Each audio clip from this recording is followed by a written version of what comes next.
देखिए, यदि मंजिल ना मिले तो अपने रास्ते बदल दिए। कभी-कभी होता क्या है कि आपको अपनी मंजिल तक जाना होता है लेकिन आप गलत रास्ता चुन लेते हैं। तो अपने रास्ते को चेंज कीजिए, यानी कि कहने का मतलब ये है कि आप वो सही तरीका जो है उसकी तलाश कीजिए जिससे आपको सफलता मिलेगी। और सही तरीका क्या है मैं आपको बता चुका हूँ। आप अगर किसी भी एग्ज़ाम की तैयारी कर रहे हैं तो उसका आप जो है सिलेबस डाउनलोड कीजिए और उस सिलेबस में जितने भी टॉपिक दिए गए हैं सबको जो है पूरे डिटेल में पढ़ डालिए और उन पर फिर जो है आधारित जितने भी क्वेश्चंस हैं तो सभी टॉपिक पे आधारित क्वेश्चन को सॉल्व कीजिए। और पिछले 10 साल का जो उस एग्ज़ाम का पेपर है, जैसे एसएससी जीडी हो गया या फिर कोई और एग्ज़ाम हो गया, तो उसका जो है 10 साल का पेपर लाइए और उसको सॉल्व कीजिए। इतना सारा काम अगर आप कर लेते हैं तो आपको सफल होने से कोई भी रोक नहीं सकता है। देखिए, आज है 30 दिसंबर का दिन, तो देखिए ये साल समाप्त होने वाला है, कल समाप्त हो जाएगा। आप सभी को मैं एडवांस हैप्पी न्यू ईयर बोलता हूँ क्योंकि आप लोगों ने अभी तक मुझे नहीं बोला है, तो इस बार मैं आगे निकल गया आप लोगों से। देखिए, आज 30 दिसंबर के वीडियो में टोटल 10 मोस्ट इंपॉर्टेंट प्रश्नों पे हम चर्चा करेंगे। तो चलिए वीडियो को शुरू कर लेते हैं, लेकिन इससे पहले बता दूँ, देखिए जो वार्षिकांक था हमारा 3500 करंट अफेयर का सीरीज, ठीक है? तो इसमें जो है अब तक मैंने 30 वीडियो अपलोड कर दिए हैं, 5 वीडियो आज होगा अपलोड। तो आपके 3500 करंट अफेयर जो है कंप्लीट हो जाएंगे। बहुत सारे बच्चों ने कहा था कि सर वीडियो बना दीजिए इस बार, पिछले बार पीडीएफ आपने केवल प्रोवाइड की थी। तो इस बार वीडियो भी है और पीडीएफ भी है, और पीडीएफ भी आज शाम को अपलोड हो जाएगी 3500 करंट अफेयर वाली, ठीक है? उस फुल डिटेल वाली पीडीएफ को आप डाउनलोड कर सकते हैं। तो उसमें जो है जो पीडीएफ मैं बना रहा हूँ उसमें आपको 1 जनवरी से लगाए 31 दिसंबर 2022 के सारे करंट अफेयर मिलेंगे, ठीक है? तो आज शाम को अपलोड हो जाएगी, आप उसको शाम से या फिर कल से अपलोड कर सकते हैं, डाउनलोड कर सकते हैं, ठीक है? तो चलिए शुरू करते हैं इस वीडियो को। देखिए, आज का हमारा पहला प्रश्न है कि G20 डिजिटल इनोवेशन अलायंस शिखर सम्मेलन का जो आयोजन है ये किस शहर में किया जाएगा? तो देखिए, G20 डिजिटल इनोवेशन अलायंस शिखर सम्मेलन का आयोजन जो है बेंगलुरु में होगा।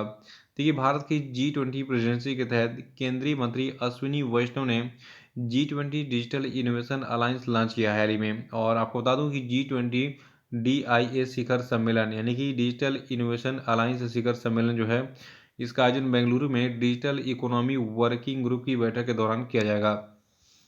और देखिए, इस सम्मेलन में महत्वपूर्ण सेक्टर के शीर्ष नामांकित स्टार्टअप शामिल होंगे। और आपको बता दूं कि G20 डिजिटल इनोवेशन अलायंस का उद्देश्य G20 देशों के साथ गेस्ट राष्ट्रों से नई टेक्नोलॉजी और इनोवेशन आइडियाज स्टार्टअप आइडियाज़ को लेना और उन्हें सक्षम बनाना है।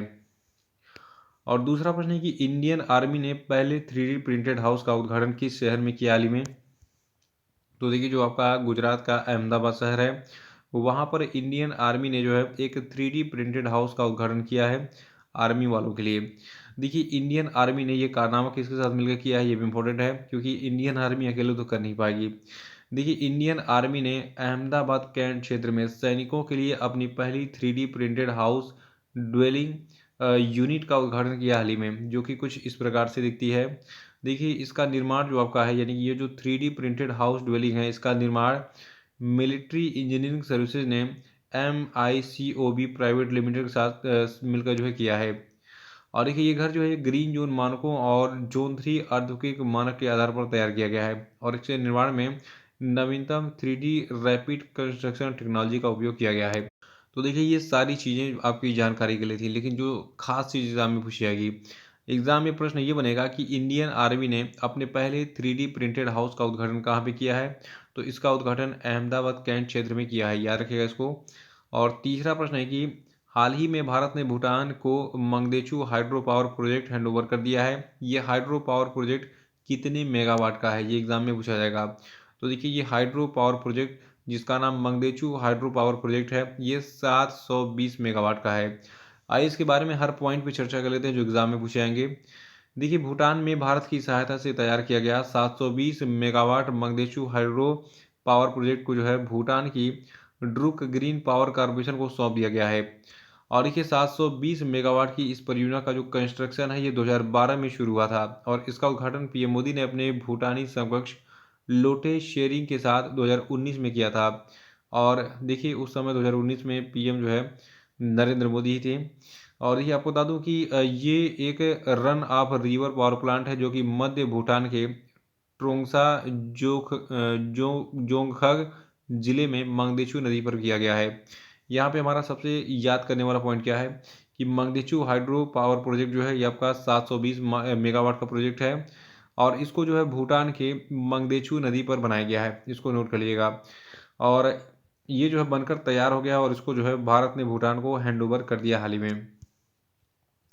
और देखिए नितिन मनमोहन का हाल ही में निधन हो गया है। ये किस क्षेत्र से प्रसिद्ध व्यक्ति थे, ये इंपॉर्टेंट चीज़ है।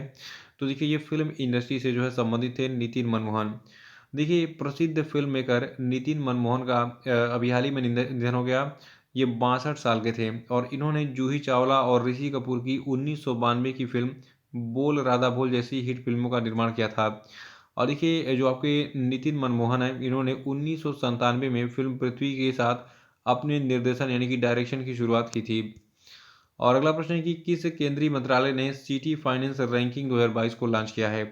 तो देखिए जो आवास और शहरी कार्य मंत्रालय भारत का, इसने सिटी फाइनेंस रैंकिंग 2022 को हाल ही में लॉन्च किया। और आपको बता दूं केंद्रीय आवास और शहरी कार्य मंत्रालय के द्वारा वित्तीय प्रदर्शन और सुंदरता के आधार पर एक नई शहर रैंकिंग प्रणाली के लिए मसौदा नियमों की घोषणा की गई थी। और जो आपका सिटी फाइनेंस रैंकिंग 2022 है, इसका लक्ष्य शहरी स्थानीय सरकारों को उनके संसाधन जुटाने, खर्च करने के प्रदर्शन और वित्तीय प्रशासन प्रणालियों के आधार पर मूल्यांकन और पुरस्कृत करना है। और छठवां प्रश्न है कि हाल ही में रेल मंत्रालय ने स्टेशन पुनर्विकास अभियान के तहत किस योजना को शुरू किया है। तो देखिए रेल मंत्रालय ने स्टेशन पुनर्विकास अभियान के तहत अमृत भारत स्टेशन योजना को शुरू किया है। और इस योजना के अंतर्गत रेल मंत्रालय कुल 1000 से अधिक छोटे स्टेशनों के आधुनिकीकरण के लिए रूफटॉप प्लाजा, बड़े प्लेटफॉर्म, गिट्टी रहित पटरियां और 5G कनेक्शन तथा प्रस्तावित स्टेशनों का विकास करेगी। सातवां प्रश्न कि नेशनल मोबाइल मॉनिटरिंग सिस्टम किस केंद्रीय मंत्रालय की एक पहल है। तो देखिए जो नेशनल मोबाइल मॉनिटरिंग सिस्टम है, ये ग्रामीण विकास मंत्रालय की एक पहल है। और ग्रामीण विकास मंत्रालय ने इसके अंतर्गत 1 जनवरी 2023 से महात्मा गांधी राष्ट्रीय ग्रामीण और रोजगार गारंटी योजना के तहत कार्यरत कर्मचारियों को अपनी उपस्थिति जो है डिजिटल रूप से दर्ज कराने का निर्देश दिया है। और इसमें जो है उपस्थिति को ट्रैक करने के लिए national smartphone monitoring system mobile application का उपयोग किया जा सकता है। ठीक है, देखिए पहले फ्रॉड क्या होता था, पहले प्रधान जी आते थे और फर्जी अंगूठा लगा के सिग्नेचर मार के जो मनरेगा का पैसा वो खा जाते थे कि हमने काम कराया है, इतने लोगों को काम दिया, और सबने फर्जी अंगूठा मतलब जो भी फर्जी अंगूठा था उसको लगा कर दिखा देते थे कि इतने लोगों ने काम किया, अंगूठा लगाया, पैसा लिया। लेकिन अब डिजिटलाइजेशन से इससे फ़ायदा क्या होगा कि एक्चुअल में जो मजदूर काम करेगा वो अपना अंगूठा वहाँ पे लगाएगा और पैसा सीधे उसके खाते में जाएगा। तो ये फ़ायदा है नेशनल मोबाइल मॉनिटरिंग सिस्टम का। आठवां है कि हाल ही में किस राज्य में पहला अंतर्राष्ट्रीय समुद्र तट महोत्सव बेकल इंटरनेशनल बीच फेस्टिवल आयोजित हुआ। तो देखिए बेकल इंटरनेशनल बीच फेस्टिवल का जो आयोजन है ये केरल में पहली बार आयोजित हुआ है। और केरल के सुदूर उत्तर में स्पाइस कोस्ट, जिसे उत्तर मालाबार के रूप में जाना जाता है, तो उत्तर मालाबार में 24 दिसंबर से 10 दिनों तक चलने वाला सम्मेलन अभी हाल ही में आयोजित हुआ था।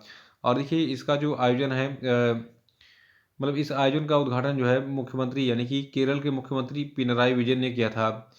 और देखिए ये सबसे इम्पोर्टेंट इसलिए बन जाता है न्यूज़ क्योंकि ये जो आपका केरल राज्य है इसका पहला अंतर्राष्ट्रीय समुद्र तट महोत्सव जिसका नाम है बेकल इंटरनेशनल बीच फेस्टिवल, उसको नोट कर लीजिएगा। और नौवां प्रश्न है कि आरबीआई की एक रिपोर्ट के अनुसार सार्वजनिक क्षेत्रों के बैंकों में किस वित्तीय वर्ष में सबसे अधिक धोखाधड़ी हुई थी।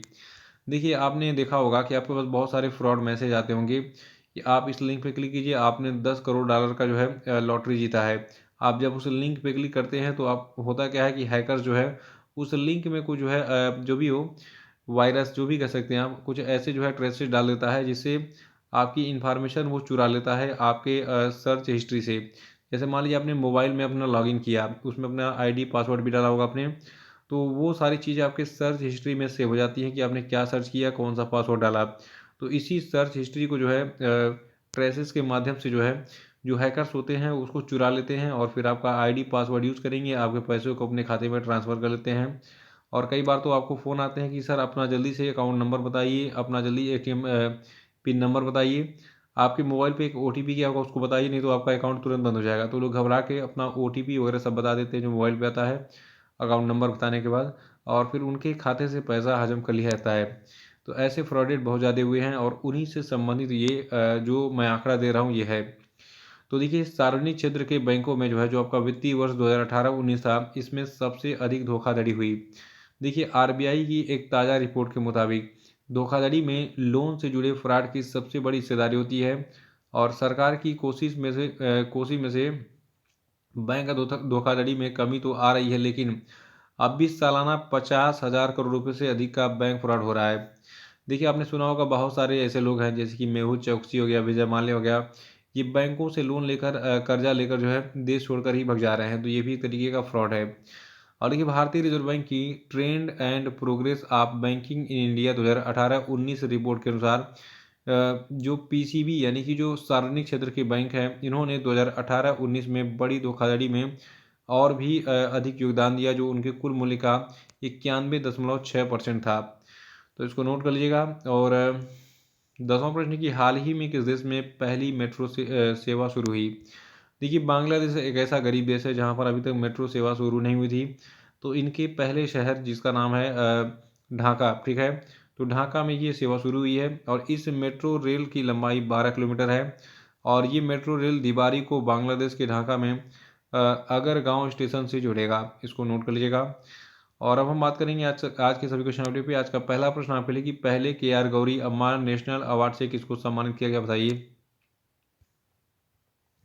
दूसरा है आपके लिए कि किस देश ने हाल ही में भारत की स्वतंत्रता की 75वीं वर्षगांठ के सम्मान में एक विशेष डाक टिकट जारी किया, बताइए। और तीसरा कि निम्न में से कौन अपने 100वें टेस्ट में दोहरा शतक लगाने वाले विश्व के दूसरे बल्लेबाज बन गए हैं, बताइए। और तीसरा कि हाल ही में ग्रीन मेथनॉल के कमर्शियल प्रोडक्शन की सुविधा के विकास के लिए NTPC ने किसके साथ समझौता किया, बताइए। और आपको बताना है कि हाल ही में किस राज्य की शहरी सेवाओं में सुधार के लिए भारत सरकार ने ADB के साथ 125 मिलियन के लोन के लिए करार किया है, बताइए। और अब मैं आपको बताऊंगा कल के पूछे गए सभी क्वेश्चन आपके के सही उत्तरों की। देखिए, जो 30वां एकलव्य पुरस्कार है ये स्वाति सिंह को दिया गया। और मध्य प्रदेश का जो ग्वालियर जिला है इसमें अटल स्मारक बनाया जाएगा। और देखिए, संतोष कुमार यादव जी को भारतीय राष्ट्रीय राजमार्ग प्राधिकरण का अध्यक्ष बनाया गया है। और वैज्ञानिकों के एक शोध के अनुसार अंटार्कटिका में एम्परर पेंगुइन जो आपकी है ये 2000 नहीं है, ये 2100 तक है, ठीक है, सन 2100 तक विलुप्त हो जाएगी। तो बहुत लंबे समय की बात हो रही है। और ये उत्तर प्रदेश का जो बुलंदशहर जेल है इसको 5 स्टार रेटिंग से सम्मान किया गया है हाल ही में। तो इसी प्रश्न के साथ आज का वीडियो समाप्त होता है। और वार्षिकांक के पांचों पार्ट जरूर देख लीजिएगा।